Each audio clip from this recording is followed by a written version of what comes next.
Hello friends, आज हम discuss करने वाले हैं टेरिडोफाइट्स में बीजाणुधानी का डेवलपमेंट, सेकेंड टाइप लेप्टोस्पोरेंजिएट। उस दिन हमने देखा था development of sporangia you sporangiate. आज हम पढ़ने वाले हैं लेप्टोस्पोरेंजिएट टाइप का डेवलपमेंट। देखो, लेप्टोस्पोरेंजिएट टाइप का डेवलपमेंट वो होता है जिसमें संपूर्ण बीजाणुधानी का डेवलपमेंट केवल एक सतही कोशिका से होता है। परिभाषा लिखें तो संपूर्ण बीजाणुधानी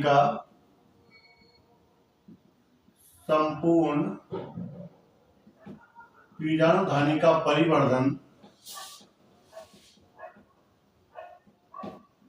केवल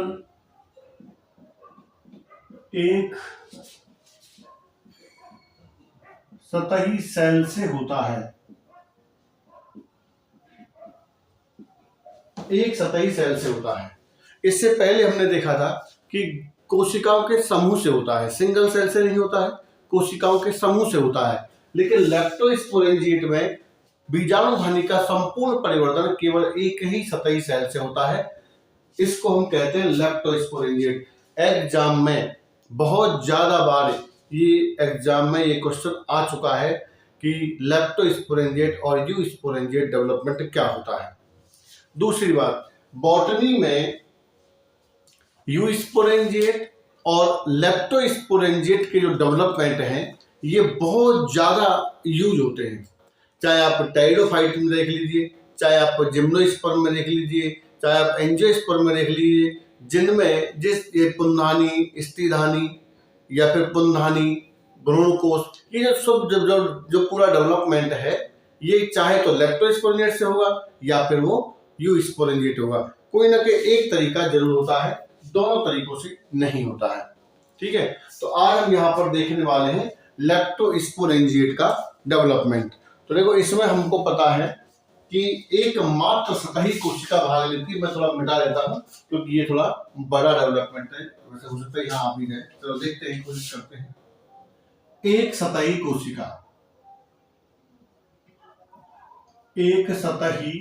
कोशिका और इस एक सतही कोशिका को हम कहते हैं बीजाणुधानी आरंभिका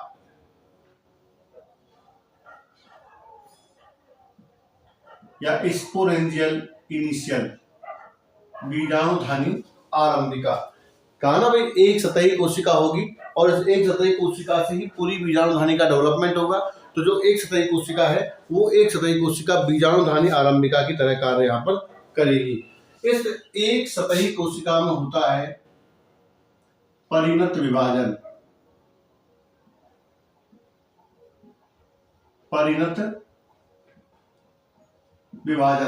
तो परिणत विभाजन होने से यहाँ पर दो सेल बनती हैं। एक सीधी सी बात, एक भीतर की तरफ बनेगी, एक बाहर की तरफ बनेगी। तो एक होगी बाह्य कोशिका या आउटर सेल और एक बनेगी इनर सेल या भीतरी सेल।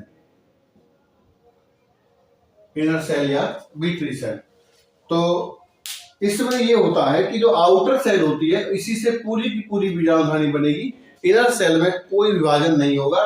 तो ये तो आगे रह जाएगी अविभाजित, यानी कि नॉन डिवाइडेबल है, ये अविभाजित है, ये आगे विभाजित नहीं होगी, अविभाजित रहती है। और संपूर्ण जो बीजाणुधानी बनेगी वो बनेगी हमारी केवल और केवल आउटर सेल से या बाहरी कोशिका से। अब बाहरी कोशिका में होता है एक तिर्यक विभाजन। इसमें एक तिर्यक विभाजन होता है और इस तिर्यक विभाजन से एक बनती है शीर्ष कोशिका। इस तिर्यक विभाजन से बनती है यहाँ पर एक शीर्ष कोशिका। अब इस शीर्ष कोशिका से ही संपूर्ण बीजाणुधानी बनेगी। अब इस शीर्ष कोशिका में फिर विभाजन होता है और इससे तीन सेल बनती हैं। एक बनेगी शीर्षस्थ कोशिका जिसको हम कहेंगे एपिकल सेल, शीर्षस्थ सेल।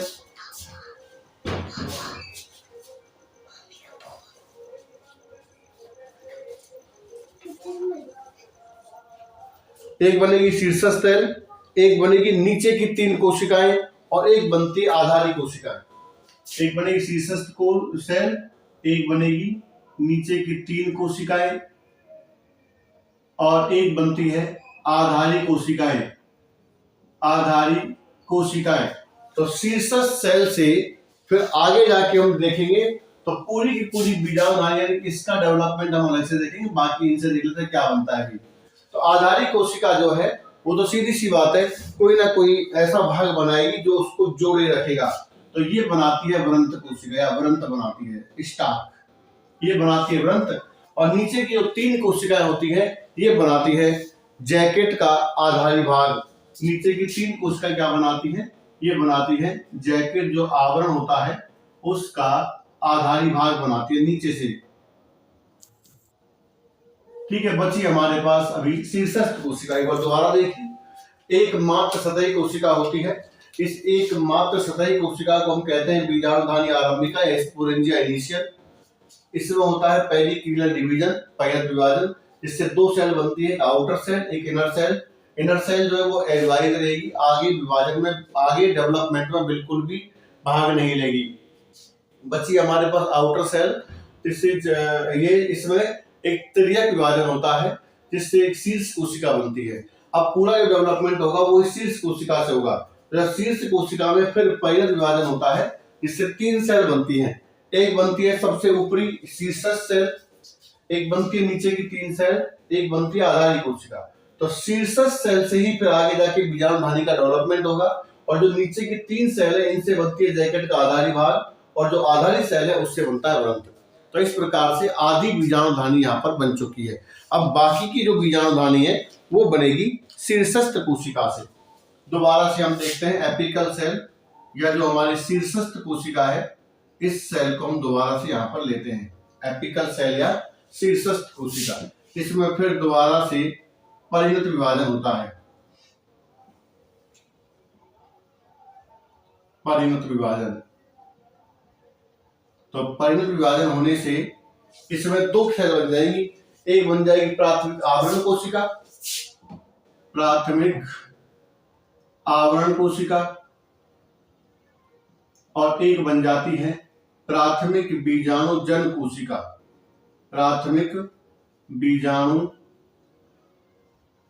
कोशिका। अब इन कोशिकाओं में जब डिवीजन होता है तो देखो आधा भाग तो जैकेट का आधारी भाग आधा तो यहां बन चुका है, तो बाकी का जैकेट का शेष भाग, जैकेट का शेष भाग बनता है, जैकेट का शेष भाग बनता है। और बीजाणुजन कोशिका ये वही फिर बाद में बीजाणुजन ऊतक बनाती है, बीजाणुजन ऊतक बनाती है। विभाजन यहाँ पर दोनों प्रकार के होते हैं, अपरत और परिणत। बीजाणुजन ऊतक से बनती है फिर स्पोर मदर सेल, बीजाणु मात्र कोशिका। इनमें होता है मियोसिस, मियोसिस से होता है टेट्रास्पोर यानी कि चतुष्क बीजाणु। तो इस प्रकार से पूरी की पूरी बीजाणुधानी का डेवलपमेंट यहाँ पर हो जाता है। बस थोड़ा सा ये भाग जो है ना ये थोड़ा सा अलग है, बाकी ये तो अगर देखा जाए तो यू स्पोरेंजिएट के टाइप का ही है। ठीक है, क्योंकि यहाँ एक त्रियक विभाजन जब होता है ना यू स्पोरेंजिएट में क्या है, यहीं से बन जाती है ये प्राथमिक आवरण कोशिका, प्राथमिक बीजाणुजन कोशिका। लेकिन इनमें यहाँ तक का जो सिस्टम है ये थोड़ा सा अलग है, ये पोर्शन बिल्कुल अलग है। तो इस प्रकार से ये बीजाणुधानी का लेप्टोस्पोरेंजिएट डेवलपमेंट है। इस लेप्टोस्पोरेंजिएट डेवलपमेंट में आप देख सकते हैं कि केवल एक ही कोशिका से पूरी की पूरी बीजाणुधानी का डेवलपमेंट हो जाता है। अब इसके कुछ हम डायग्राम भी देख लेते हैं कि डायग्राम में ये जो हमने बनाया है ये डायग्राम किस प्रकार से होंगे। तो सबसे पहले एक कोशिका होती है जिसको हम कहते हैं सतही कोशिका या बीजाणुधानी आरंभिका। तो एक कोशिका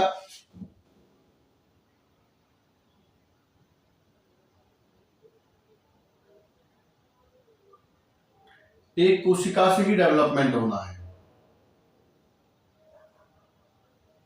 इस तरह से।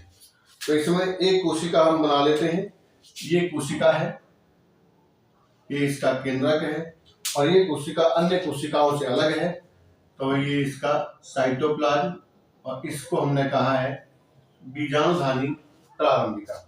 इस बीजाणुधानी प्रारंभिका में एक होता है परिणत विभाजन। तो जब परिणत विभाजन होता है तो इससे दो सेल बन जाती हैं, एक सेल ऊपर वाली और एक सेल नीचे वाली।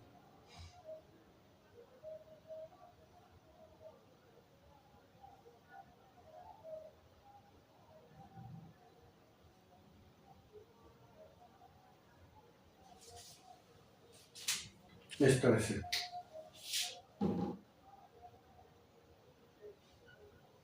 ऐसे, ठीक है, दो सेल बन गई, एक ऊपर बन जाएगी और एक ये नीचे बन जाएगी।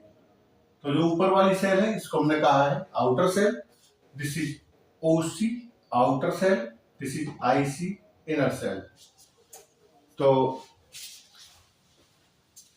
आउटर सेल और इनर सेल में इस प्रकार से जब विभाजन होंगे, अब इसमें होता है देखो, इनर सेल तो रहेगी अविभाजित, जो आउटर सेल है केवल उसी से डेवलपमेंट होगा। तो आउटर सेल फिर बनाएगी शीर्ष कोशिका। तो देखो एक शीर्ष कोशिका यहां पर बन जाती है,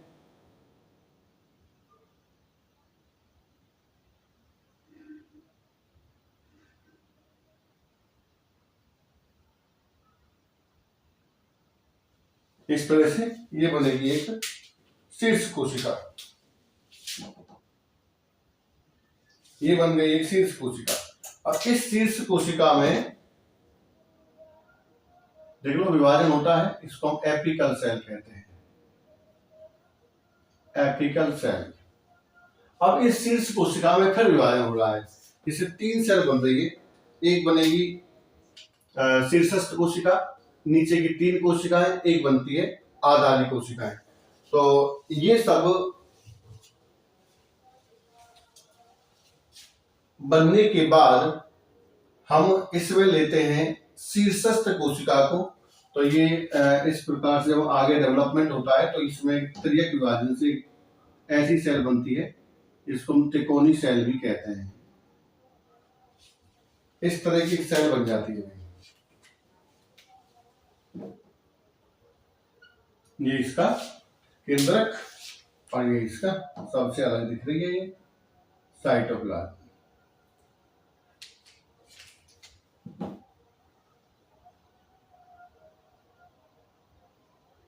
इस तरह से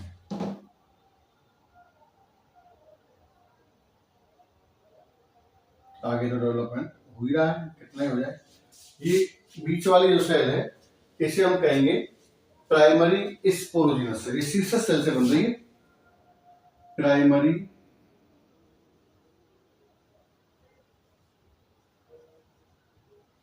स्पोरोजिनस सेल, और ये प्राइमरी जैकेट सेल, पीजेसी, प्राथमिक आवरण कोशिका। और आगे चले तो और आगे चलने पर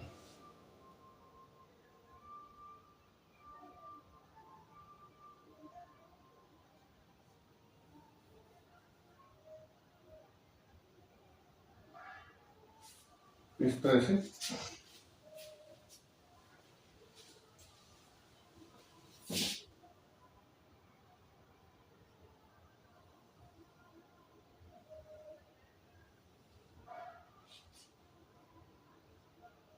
ये तो है आवरण कोशिका, और ये बीच वाली बनती है बीजाणु मात्र कोशिका।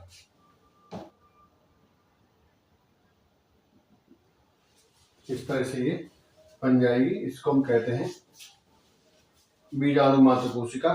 और ये जो साइड वाली सेल्स हैं ये तीनों कहलाती हैं, ये बनाती है टेपिटम। ये है टेपिटम और ये पीएमसी, प्राइमरी स्पोरोजिनस सेल। और लास्ट में इसका डेवलपमेंट वही जो है अपनी, चाहे वो भी स्पोरेंजिएट है और चाहे वो लेप्टोस्पोरेंजिएट है, उसी तरह से हो जाता है।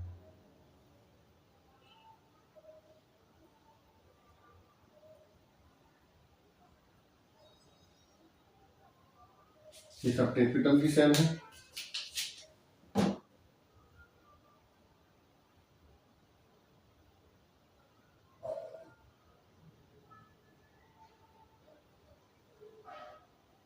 इनके बीच में होते हैं यहाँ पर बीजाणु।